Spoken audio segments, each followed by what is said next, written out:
Well, Sam, we saw the first race on the card today named after the Derby Club. The Derby Club Maiden Plate, a new initiative here of the Dubbo Turf Club. What can you tell us about the Derby Club? So the Derby Club's a new initiative we've been working on around our biggest meeting of the year, which is Golden Eagle and Derby Day.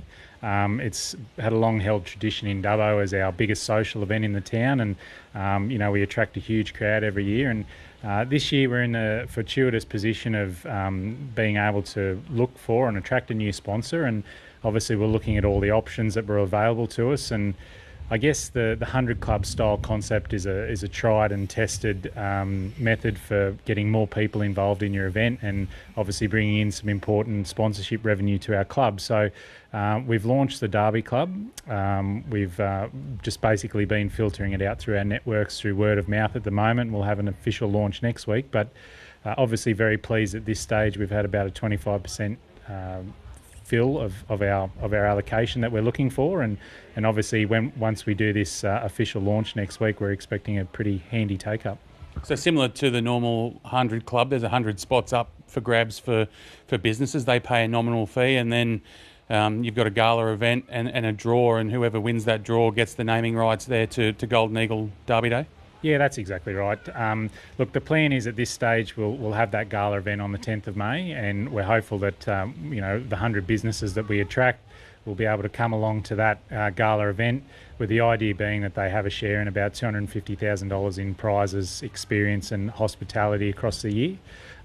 Again, once we host Golden Eagle Derby Day on Saturday the 1st of November, all of those guys will come back again and again celebrate Dubbo's biggest race day and biggest party in a luxury marquee on that day. So look, there's a great bonus of winning the event. It's about $35,000 to $40,000 in value to the winner. But even if you don't get called number one or anywhere up to number 25, you're still going to get more than your money's worth back in value through the club and our race day experiences.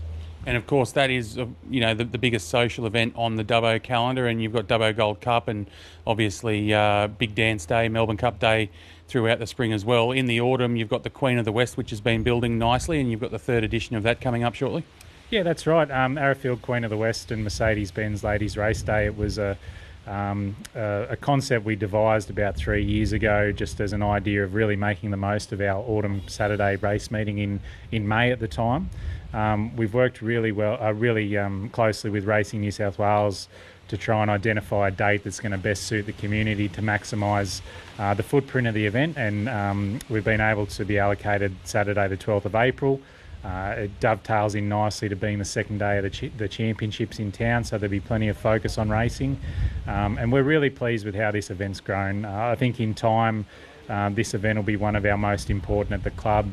It attracts a very different demographic to, say, Gold Cup or Golden Eagle Derby Day, and in the space of 3 years, from an idea that was basically a suggestion amongst friends to being an event that's going to attract close to 3,000 people this year, it's really been great to see that concept come to fruition. And you mentioned the major sponsors there. There's some big names there, obviously, with Arrowfield and Mercedes-Benz.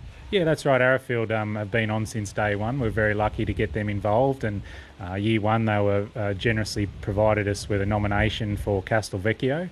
That went to Dollar Magic, who was the winner of the inaugural Queen of the West. And then last year, they provided us with a nomination to Haitotsu.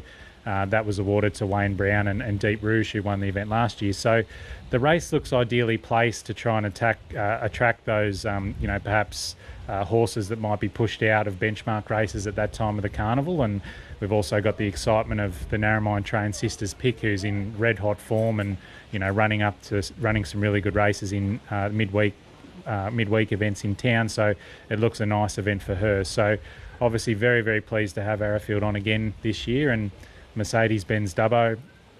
They've been fantastic sponsors from the event from day one. I think this year they're planning to bring close to $4 million in vehicles to showcase their range to the day as well. So very excited for Queen of the West this year, and anticipating it's going to keep growing and growing and growing.